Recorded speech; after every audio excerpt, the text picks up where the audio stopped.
Selective reabsorption के बाद आप देखोगे बेटा लूप ऑफ हेनले का क्या वर्क है। तो डीसीटी पीसीटी में ये तो हो ही रहा है। लूप ऑफ हेनले क्या कर रहा है, लूप ऑफ हेनले का जो है डिसेंडिंग लिम्ब है, यानी कि नीचे की तरफ आता हुआ यू इस तरीके से, ये है डिसेंडिंग लिम्ब। ये कौन सा लिम्ब है, डिसेंडिंग लिम्ब है। तो ये होता है वाटर के लिए, H2O के लिए, ठीक है। H2O के लिए परमेबल होता है, वाटर के लिए परमेबल होता है। और जो ये वाला होता है, ये वाला असेंडिंग वाला, ये NaCl के लिए परमेबल होता है। परमेबल का मतलब ये मैंने आपको बताया ना, परमेबल मेम्ब्रेन जो है वो मेम्ब्रेन अलाउ करती है कुछ पर्टिकुलर सब्सटेंस को, कि भाई तुम्हें जाना है बाहर, तुम्हें नहीं जाना है, तुम्हें अंदर आना है, तुम्हें नहीं आना है। इस तरीके से वो, इस तरीके का इसका स्ट्रक्चर बनाया जाए, डिजाइन होता है नेचुरली, कि वो वाटर को और NaCl को अंदर बाहर आने जाने दे सकती है। तो यहाँ पर डिसेंडिंग लिम्ब को जो डिजाइन किया गया है वो किया गया वाटर के लिए, और असेंडिंग लिम्ब को डिजाइन किया गया वो NaCl के लिए किया गया। तो लूप ऑफ हेनले में मेनली रीएब्जॉर्प्शन होता है वाटर का और NaCl का, ठीक है। रीएब्जॉर्प्शन होता है लूप ऑफ हेनले में मेनली वाटर का और NaCl का, फिर से ध्यान रखना। तो यहाँ पर इस तरीके से पीसीटी डीसीटी और लूप ऑफ हेनले चलता रहता है। मेनली वाटर और NaCl का रीएब्जॉर्प्शन लूप ऑफ हेनले में होता है। मेन साइड सेलेक्टिव रीएब्जॉर्प्शन की पीसीटी है, ठीक है। डीसीटी में भी होता है लेकिन कम अमाउंट में। तो यहाँ तक बात आ गई बेटा समझ में? बोलो एक बार बता दो, यहाँ तक आ गई समझ में? और फिर मैं आपको बता दूं आगे का प्रोसेस उसका।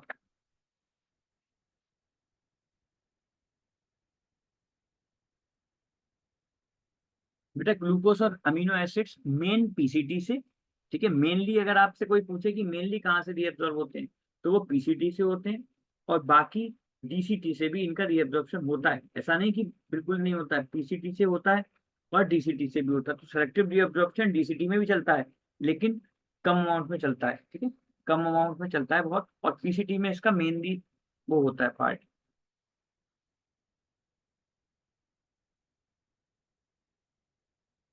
ठीक है बेटा, बताओ जरा, बोलो जरा, कोई दिक्कत?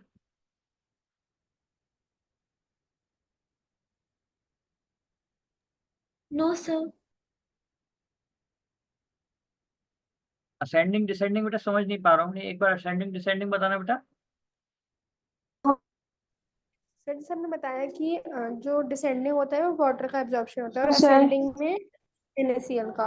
हाँ। तो सर यूरिया, सॉरी, ग्लूकोज और अमीनो एसिड्स का असेंडिंग में होता है या फिर डिसेंडिंग में?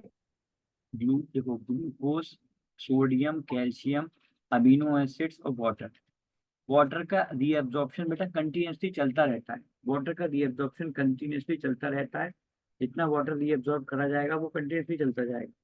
यहाँ पर आके क्या होता है, मेरी बात समझो आप। जो glucose, sodium, calcium, amino acids हैं, इनका मेनली रीअब्जॉर्प्शन होता है इसमें बेटा पीसीटी में, ठीक है। पीसीटी के अंदर केवल इतने पार्ट के अंदर, यहाँ से लेके डिसेंडिंग से लेके और असेंडिंग, ये डिसेंडिंग लिम्ब है, ये असेंडिंग लिम्ब है। यहाँ हो रहा है रीअब्जॉर्प्शन वाटर का और NaCl का मेनली, ठीक है। NaCl और वाटर का मेनली अमाउंट में यहाँ पे हो रहा है। उसके बाद जब ये डीसीटी में पहुंच गया तो फिर से डीसीटी में ग्लूकोज, अमीनो एसिड्स और इनका रीअब्जॉर्प्शन हो रहा है दोबारा से, लेकिन उसकी अमाउंट अब की बार कम है। बात यह है कि ब्लड को, यूरिन को आपने पहले क्या किया, जो बड़े बड़े पार्टिकल्स थे ग्लूकोज के, अमीनो एसिड्स इन सबके, वो पार्टिकल्स आपने रीअब्जॉर्ब कर लिए। वाटर में जो एक्सेस अमाउंट में वाटर था, मतलब उसमें यूरिन में जो एक्सेस अमाउंट में वाटर था वो असेंडिंग डिसेंडिंग लिम्ब के थ्रू चला गया। जो जरूरी वाला सॉल्ट था NaCl जितना, वो चला गया असेंडिंग वाले। अब फिर से फाइनली आ गई, फाइनल प्रोसेस आ गया, मतलब डीसीटी के बाद अब वो सीधे कलेक्टिंग डक्ट में जाएगा यूरिन बन के। तो डीसीटी क्या करती है, डीसीटी में ग्लूकोज, जो अगर थोड़े बहुत भी पार्टिकल बचे हुए ग्लूकोज के बॉडी को जरूरत है या कुछ ऐसा ब्लड को नीड है, तो वो glucose, amino acid, sodium, calcium, ये सारे के सारे फिर से आपके किस में चले जाते हैं, डीसीटी में वो हो जाते हैं। और वाटर का जो अमाउंट होता है, वाटर भी उसमें से डीसीटी में ट्रांसफर हो जाता है, डीसीटी में ट्रांसफर हो जाता है। तो रीअब्जॉर्प्शन डीसीटी में कह रहा हूँ, डीसीटी से इसमें ट्रांसफर हो जाता है, कैपिलरीज में ट्रांसफर हो जाता है। तो रीअब्जॉर्प्शन आपका पीसीटी और डीसीटी में चलता है मेनली। लूप ऑफ हेनले में केवल वाटर का और सॉल्ट का रीअब्जॉर्प्शन चलेगा।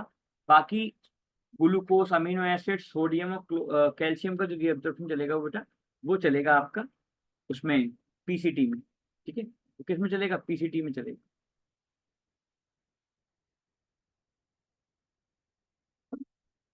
Okay sir. उसके बाद अब आगे बढ़ जाएगा। तो डीसीटी में एक काम और होता है।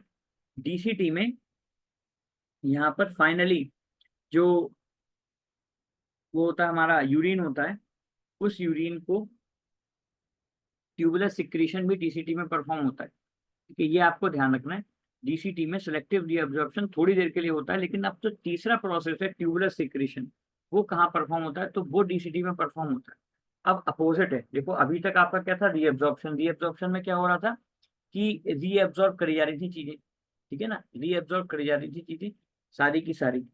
ट्यूबुलर सिक्रीशन एक एक्टिव सिक्रीशन है।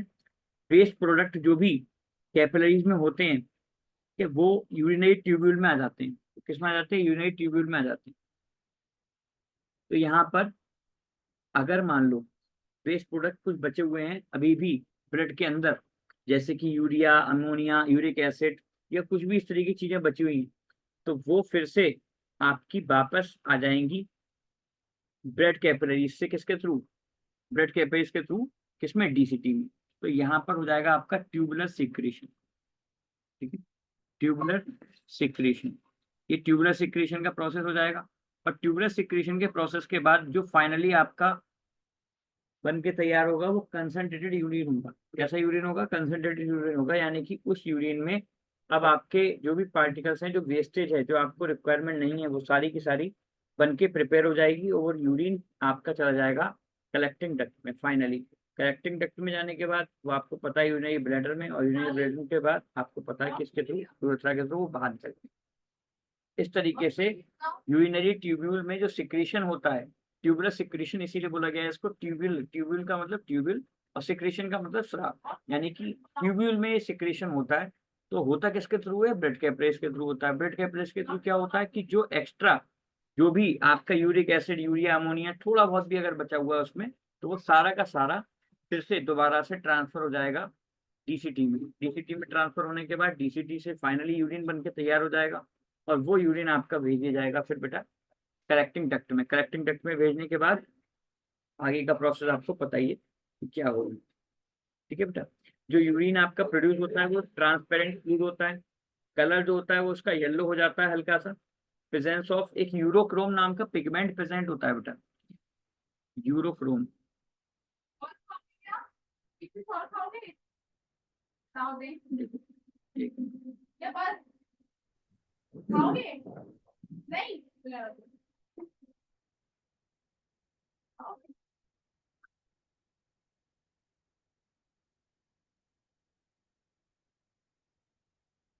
देखो इसमें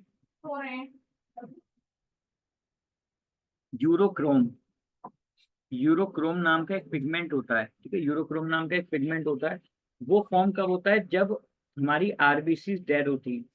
जो आरबीसी डेड होती हैं उनमें जब हीमोग्लोबिन टूट जाता है, जैसे आरबीसी की डेथ हो गई, आरबीसी की डेथ होने के बाद जब हीमोग्लोबिन टूटता है तो यूरोक्रोम नाम का एक पिगमेंट प्रिपेयर होता है। ठीक है, तो यूरिन में 95% तो वाटर होता है। पहले तो आप ये समझ लो, इस पिगमेंट की वजह से बेसिकली उनका कलर येलोइश हो जाता है। इस पिगमेंट की वजह से उनका कलर कैसा हो जाता है, येलोइश हो जाता है। तो अब हमारे उसमें यूरिन में 95% तो वाटर होता है। इतना वाटर सोचो बच जाता है, उसके बाद भी 2.5% ऑर्गेनिक वेस्ट होती है, जैसे यूरिया हो गया, कुछ हार्मोन्स हो गए, कुछ यूरिक एसिड हो गए, अननेसेसरी हार्मोन्स हो गए, वो सारी की सारी ऑर्गेनिक वेस्ट बच जाती है। ठीक है, और उसके बाद भी थोड़ा बहुत जो हमारी बॉडी को रिक्वायरमेंट नहीं होता, 1.5% के अराउंड, वो आपका सारा का सारा इनऑर्गेनिक वेस्ट होता है, जैसे कि आयंस हो गए, आयोडीन हो गई, सोडियम हो गई, क्लोरीन हो गई, ये सब हो गए। आयंस हो गए, आयोडीन हो गई, सोडियम हो गया, मैग्नीशियम हो गया, कैल्शियम हो गया, ये सारी इनऑर्गेनिक वेस्ट बच जाती है। इस तरीके से फॉर्मेशन होती है हमारी यूरिन की। ठीक है, येलोइश कलर आपको मैंने बता दिया। यूरोक्रोम एक ऐसा पिगमेंट है जो प्रेजेंट होता है यूरिन में due to the formation of breakdown of haemoglobin. Haemoglobin के ब्रेकडाउन के दौरान प्रोड्यूस होता है। ठीक है, ठीक है बेटा, तो इस तरीके से यूरिन हमारी बनके तैयार हो जाती है। जब यूरेटर में यूरिन पहुंचती है, यूरेटर आपको पता है इस तरीके से स्ट्रक्चर होते हैं ना।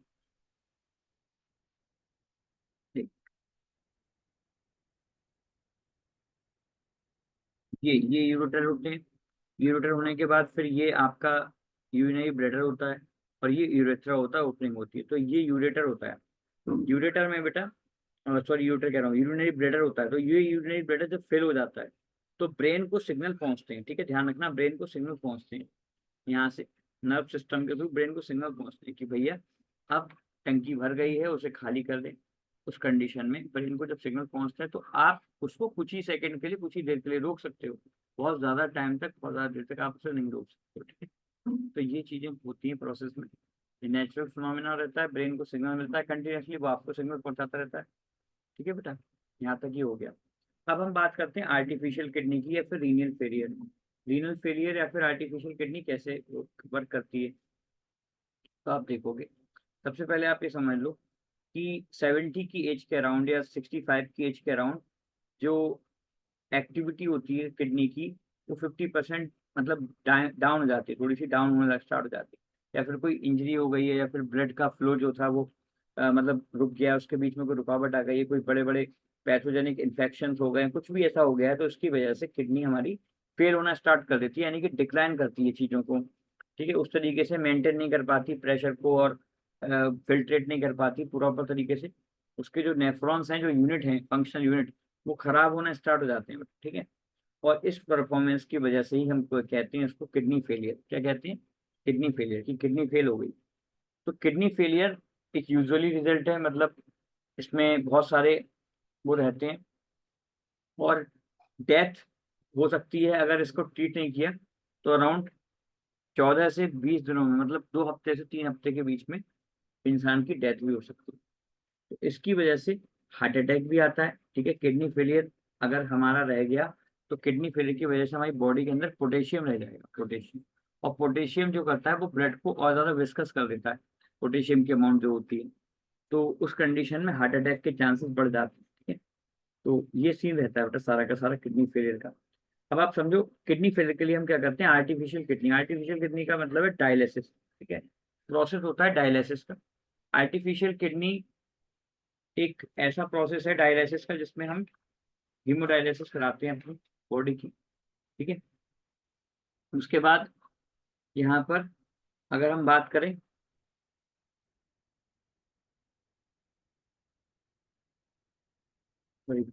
देखो हीमोडायलिसिस में एक दिक्कत आती है, हीमोडायलिसिस में जैसे हमने अभी देखा रीएब्जॉर्प्शन हो रहा था, है ना, हमारे ब्लड से जो भी फिल्ट्रेट होके बाहर चला गया था उसमें से रीएब्जॉर्प्शन हो रहा था। तो बस एक यहाँ पर एक उसका इम्पैक्ट है कि हीमोडायलिसिस जो होता है उसमें हमारा रीएब्जॉर्प्शन नहीं हो सकता, ठीक है, क्योंकि वो नेचुरल प्रोसेस से ही पॉसिबल है। हम इसमें हमारी बॉडी के अंदर जो ब्लड आ रहा है उसको हम इस तरीके से सेमी परमेबल मेम्ब्रेन के थ्रू जनरेट कर सकते हैं कि ब्लड फिल्टर तो हो जाएगा, लेकिन उस जो फिल्टर होके गया है वो सब्सटेंस है, उसमें से वापस से रीएब्जॉर्प्शन नहीं हो पाएगा, ठीक है। तो इस प्रोसेस में बस ये ध्यान रखना, आर्टिफिशियल किडनी के प्रोसेस में बेटा रीएब्जॉर्प्शन नहीं हो पाता, बाकी सब कुछ हो जाता है, ठीक है, बाकी सब कुछ हो जाता है, कैसे मैं आपको बता दूं।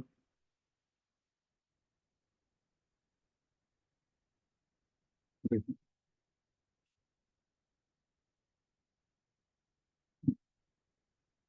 इस तरीके से एक टैंक होता है, इस तरीके से एक टैंक होता है पूरा का पूरा, चैम्बर टाइप होता है इस तरीके से, ठीक है। इस टैंक में बहुत सारा डायलिसिस सॉल्यूशन भरा हुआ होता है,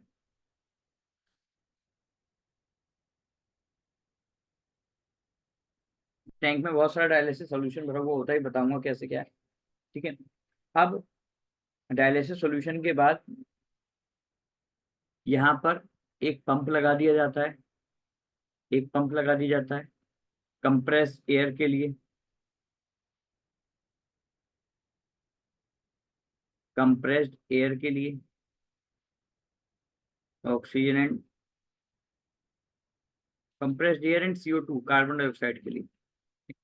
बेटा ये डायग्राम अभी कंप्लीट नहीं हो पाएगा ना, क्लास की लिंक जो है एक्सपायर हो रही है, कोई बात नहीं, मैं आपको समझाता हूँ उसको। आप पहले मुझे ये बताओ जरा कि यहाँ तक तो कोई दिक्कत नहीं होता, यहाँ तक समझ में आ गया, किडनी का फंक्शन समझ में आ गया।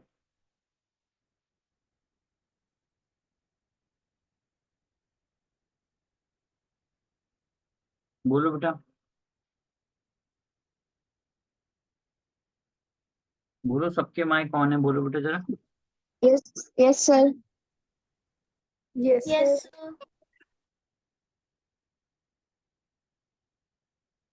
ठीक है, अब मैं आर्टिफिशियल किडनी के लिए अभी देख रहा हूँ तो दोबारा लिंक भेज रहा हूँ, ठीक है? आप तो बस 2 मिनट वेट करना, मैं आपको मैसेज कर दूंगा जैसा भी होगा। आर्टिफिशियल किडनी वाला टॉपिक रह गया ये आपका, ठीक है बेटा? मैं दोबारा लिंक भेज रहा हूँ।